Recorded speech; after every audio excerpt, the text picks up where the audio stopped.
안녕하세요. 한국경제신문 홍선표 기자입니다. 오늘은 명문대 터세에 쫓겨난 27살 공학도 직원 7만 명, 세계 500위 글로벌 기업을 만들다. 아메바 경영이란 주제로 방송을 진행하도록 하겠습니다. 지난주 방송한 34조 원 빚더미에 깔린 회사를 2년 만에 부활시킨 78살의 현자, 경영의 신 이나모리 가즈오에 이어 이나모리 가즈오 교세라 명예회장이 오늘 방송의 주인공입니다. 지난주 방송에선 그가 2조 3천억엔 2010년 당시 환율로 34조 원의 빚을 지고 부도위기에 몰렸던 일본항공의 구원투수로 선발돼 회장에 취임한 뒤 2년여 만에 회사를 부활시킨 과정에 대해서 주로 말씀드렸습니다.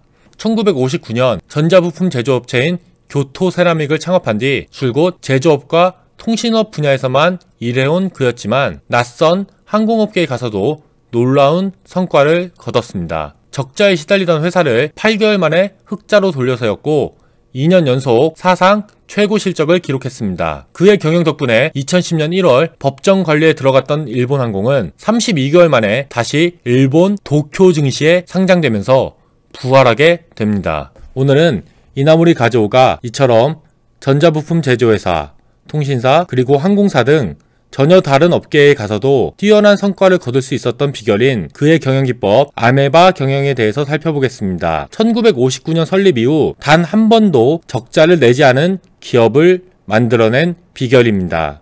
오늘 방송 역시 2017년 나온 그의 책 이나모리 가즈오 아메바 경영과 2018년 출판된 인덕경, 그리고 그에 대해서 다룬 국내외 언론의 인터뷰를 바탕으로 준비했습니다. 여러분께서는 뛰어난 경영자가 되기 위해선 어떤 자질이 필요하다고 생각하시나요? 다양한 의견이 있겠지만 우선 재무, 회계, 인사관리, 생산관리, 마케팅 등 경영 전반에 걸친 풍부한 지식이 필요하다는데 의문을 가지실 분은 없을 것 같습니다. 그렇다면 풍부한 경영 지식과 다양한 경험은 어떻게 배우고 쌓을 수 있는 걸까요? 오늘날에는 많은 기업들이 유능한 중간 관리자들을 MBA라 불리는 경영학 석사과정에 보내서 전문적인 경영 지식을 배울 수 있도록 하고 있습니다. 유능한 인재를 적합한 자리에 배치하는 것이야말로 기업 경영의 기본이죠. 최근엔 국내 대기업과 중견기업의 CEO나 임원 중에서도 해외 유명 MBA 출신을 찾아보는 게 그리 힘든 일은 아닙니다. 그렇다면 이나모리 가즈오 역시 이런 엘리트 교육을 받으면서 경영에 대한 노하우를 쌓아간 것일까요? 전혀 그렇지 않습니다. 많은 창업자들과 마찬가지로 그 역시 교육을 통해 경영에 대해서 배우지 않았습니다. 사실 그는 교육 과정을 통해서 경제학이나 경영학에 대해 배운 경험이 전혀 없습니다. 그의 공식 학력은 1955년 일본 가고시마 대학교 공학부를 졸업한 게 전부입니다. 가고시마 대학은 그가 학교를 졸업했을 때만 해도 그리 유명한 대학은 아니었습니다. 이나모리 가즈오 역시 자신의 모교에 대해서 시골 대학이라고 말하고 있습니다. 사실 그가 원래 다니던 회사를 그만두고 동료 7명과 함께 교세라 창업에 나선 이유도 당시 그가 다니던 회사에서 명문 교토대학교 출신이 아니라는 이유로 차별을 받았기 때문입니다. 어쩌면 그가 젊은 시절 자신이 원했던 대로 오사카 대학교 의학부 약학과에 들어가 제약회사 직원이 됐다면 오늘날 7만 명의 직원들이 일하면서 세계 500위권대 대기업으로 성장한 교세라라는 기업은 존재하지 않았을지도 모릅니다. 그럼 이쯤에서 이나모리 가즈오의 성장 과정에 대해서 잠깐 살펴보겠습니다. 세상에 큰 족적을 남긴 인물의 마음을 읽기 위해선 그의 어린 시절을 살펴보는 일이 꼭 필요한 것 같습니다. 그의 책 인덕경과 그동안의 인터뷰 기사를 살펴봤습니다. 그는 자신의 어린 시절에 대해 아주 가난했다고 말하고 있습니다. 가고시마에서 작은 인쇄소를 경영하던 아버지의 사업이 망하면서 가족 모두가 가난해졌다고 합니다. 같이 살던 작은 아버지와 작은 어머니, 그리고 막내 작은 아버지가 결핵에 걸려 사망했고요. 이나모리 가즈오 역시 초등학교 6학년 때 결핵에 걸려 쓰러졌습니다. 이미 자신의 친척들이 결핵에 걸려서 줄줄이 사망하는 것을 봤으니 초등학교 6학년생으로선 다음은 내 차례구나 라는 생각이 들 수밖에 없었을 겁니다. 결핵으로 몸져 누웠을 당시 어린 이나모리 가즈오에게 이웃집 아주머니가 종교 서적을 갖다 줬는데요. 자신이 곧 죽을지도 모른다고 생각하며 읽었던 종교 서적들이 그 이후 이나모리 가즈오가 철학과 종교에 큰 관심을 가지게 된 계기가 됩니다. 회사를 경영할 때도 항상 인간의 기준에서 무엇이 옳은 것인가를 고민하는 자세도 이때 만들어졌다고 볼 수 있습니다. 결핵을 치료한 이나모리 가즈오는 중학교 시험에 2번 떨어진 뒤 중학교에 들어갔고 대학은 가고시마 대학 공학부에 입학하게 됩니다. 원래는 오사카 대학 의학부 약학과에 시험을 쳤지만 떨어진 것입니다. 재수할 형편이 도저히 아니어서 가고시마 대학에 들어갔다는 게 그의 설명입니다. 대학을 졸업한 뒤에도 그의 인생은 쉽게 풀리지 않았습니다. 그가 대학을 졸업한 1955년은 한국에서 6.25 전쟁이 끝난 뒤 일본 경제가 심각한 불경기에 시달리던 시기였습니다. 특별한 연줄이 없다면 대기업에 들어가기가 힘든 시기였습니다. 결국 그는 교토에 있던 절연체 제조업체 이나모리 가즈오의 말에 따르면 다 망해가던 회사에 취업하게 됩니다. 이곳에서 그는 당시 새로운 소재로 떠오른 뉴 세라믹스를 연구해 사업화에 성공하게 됩니다. 대학 시절 장학금 일부를 어머니께 드려서 가족들의 식비에 보태도록 할 정도로 열심히 공부하면서 쌓은 전문 지식들이 새로운 소재를 개발하는 데 큰 도움이 됐었습니다. 그의 말에 따르면 돈이 없었으니 놀지 못했고 가진 것이라곤 시간뿐이어서 대학 시절 성적은 좋았다고 이야기합니다. 회사에 입사해 새로운 소재의 개발과 사업화에도 성공했지만 그는 명문대 출신이 아니라는 이유로 상사에게 무시를 당합니다. 그에게 개발이 까다로운 신규 제품을 만들어 달라는 의뢰가 들어왔었습니다. 그런데 그의 상사인 기술부장이 네 실력으로 그걸 만들 수 있을 리가 없다며 자네는 이 연구에서 빠지게 우리 회사엔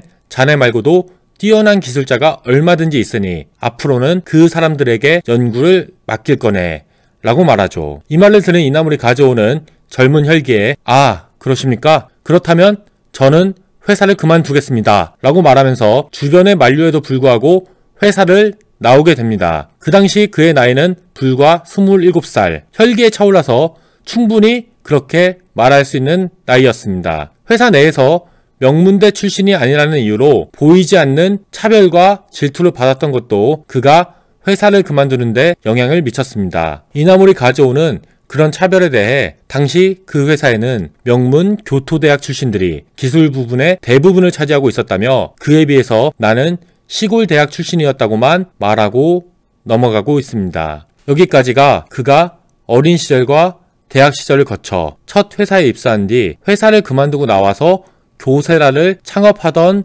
당시까지의 이야기입니다. 그렇다면 가진 건 오직 기술력과 자신을 믿고 함께 회사를 나와준 7명의 동료밖에 없었던 그는 어떻게 자신의 회사를 오늘날 7만 명의 직원이 일하고 있는 세계 500위권대 기업으로 성장시킬 수 있었을까요? 경영에 대해선 아무런 지식이 없던 27살 청년이었습니다. 그는 자신의 책에서 당시 나는 회사 경영에 관해서는 완전한 초보였기 때문에 과연 무엇을 근간으로 회사를 경영해 나갈 것인가 하는 문제를 두고 늘 고민에 빠져 있었다고 말하고 있습니다. 그리고 그가 수십 년간 회사를 경영하면서 조금씩 만들어간 경영 기법이 바로 아메바 경영입니다. 아메바는 생물학에서 그 형태가 일정하지 않은 단세포 생물을 말하는데요. 이나모리 가즈오는 수많은 직원들이 일하는 복잡한 회사 조직을 직원 10여 명 안팎으로 이뤄진 아메바란 이름의 소규모 조직으로 나눠서 조직별로 매출과 비용, 채산성을 관리하는 경영 기법을 사용했습니다. 거대한 회사 조직을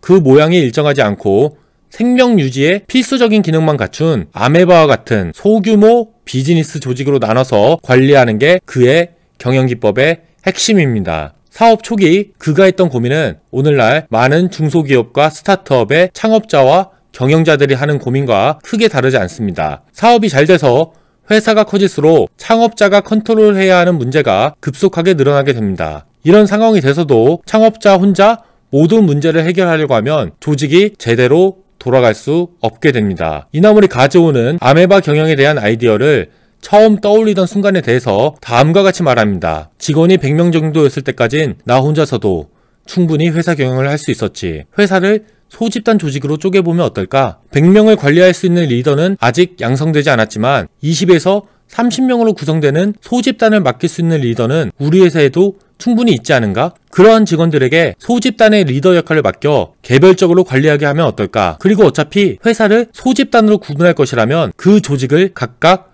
독립체산제로 관리하게 하면 어떨까? 회사를 비즈니스 단위가 될 수 있는 최소 단위로까지 분할해서 그 조직에 각각의 리더를 세워 소사장과 같이 이들이 독립적으로 채산을 관리할 수 있도록 하면 좋지 않을까? 청취자분들을 위해서 잠시 설명드리자면 독립채산제란 한 기업 안에 속해 있는 여러 부서나 공장의 매출과 비용, 수입과 지출을 부서별, 공장별로 따로 계산하도록 하는 경영관리 기법을 말합니다. 예를 들어서 독립채산제가 도입되기 전까지는 A부서와 B부서, C공장의 매출과 비용을 따로 계산하지 않고 하나로 합쳐서 전체 회사 단위로만 매출과 비용을 확인했었습니다. 하지만 독립채산제 도입 이후로는 A부서, B부서, C부서가 각각 자신들이 올린 매출과 이를 올리기 위해 사용한 비용을 따로따로 계산하도록 합니다. 사실 독립채산제는 국내 기업들 중에서도 도입한 곳이 많아서 이것만 놓고 보면 아메바 경영이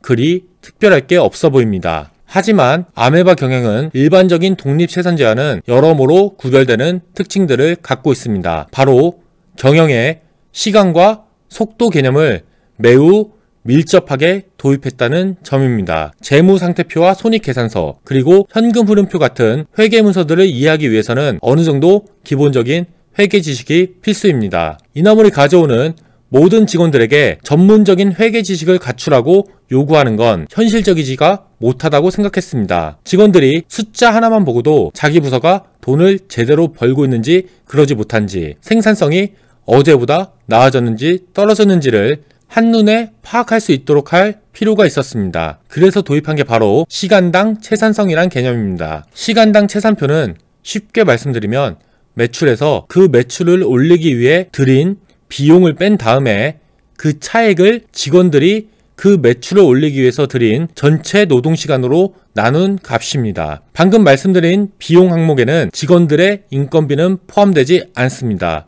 인건비까지 경비 항목으로 포함하면 월급이 높은 직원들이 많은 부서나 아니면 직원 수 자체가 많은 부서는 열심히 노력한다고 해도 시간당 채산성을 높이기가 힘들기 때문입니다. 쉽게 예를 들어 설명해드리면 제가 스마트폰 케이스를 만들어서 납품하는 기업을 운영하고 있다고 해보겠습니다. 이번 달에 케이스를 팔아서 100만원을 벌었고 그 케이스를 만들기 위해서 인건비를 제외하고 40만원을 썼습니다. 생산을 위해서는 모두 10시간을 사용했고요. 그렇게 하면 시간당 채산성은 우선 매출인 100만원에서 인건비를 제외한 비용인 40만원을 뺀 차액, 그러니까 60만원을 전체 노동시간인 10으로 나누면 되는 겁니다. 이것보다 시간당 채산성을 끌어올리기 위해선 부품값, 전기비, 가스비 등 경비를 줄이거나 아니면 제품을 만드는 데 들어가는 노동시간을 줄이면 되는 겁니다. 전문적인 회계 지식이 없더라도 회사 직원 누구나가 쉽게 자신의 생산성을 파악할 수 있는 지표를 만듦으로써 이나물이 가져오는 직원들이 보다 적극적으로 생산성 향상에 나서도록 할 수 있었습니다. 시간당 채산성을 높이자는 구체적인 목표가 있었기에 직원들도 생산성을 높이기 위해서 불필요한 업무 절차를 없애는 등 보다 빠르고 적극적으로 행동할 수 있었습니다. 이나물이 가져오가 도입한 아메바 경영은 회사에 또 다른 매우 큰 이점도 안겨다 줬습니다. 아까 방송 초반에 오늘날의 회사들은 앞으로 회사를 이끌어 나갈 유능한 인재들을 키워내기 위해 중간관리자를 MBA에 보내는 등 적극적인 노력을 하고 있다고 말씀드렸습니다. 아메바 경영에 따라서 10명에서 30명 사이에 소규모 아메바 조직을 이끌게 된 리더들이 나오게 되면서 앞으로 장차 교세라를 이끌어 나갈 유능한 인재들을 실전 업무에서 키워낼 수 있었습니다. 각 아메바는 매출과 비용을 따로 계산하고 사업계획도 스스로 수립하는 독립적인 비즈니스 단위이기 때문에 이곳의 리더는 조그만 회사의 최고 경영자나 다름없는 역할을 해야만 했습니다. 그리고 여러 아메바를 거치면서 다양한 실전, 경영, 경험을 쌓은 리더들을 육성할 수 있었기에 교세라는 유능한 인재를 끊임없이 키워낼 수 있었습니다. 오늘은 명문대 텃세에 쫓겨난 27살 공학도, 직원 7만 명, 세계 500위 글로벌 기업을 만들다 아메바 경영이란 주제로 방송을 진행했습니다. 제가 오늘 준비한 내용은 여기까지입니다. 이나모리 가즈오의 경영기법에 대한 보다 더 자세한 내용이 궁금하신 분들은 그가 직접 쓴 책을 읽어보시길 추천드립니다. 청취자 여러분 모두 오늘 하루도 즐거운 하루 보내시길 바라겠습니다. 감사합니다.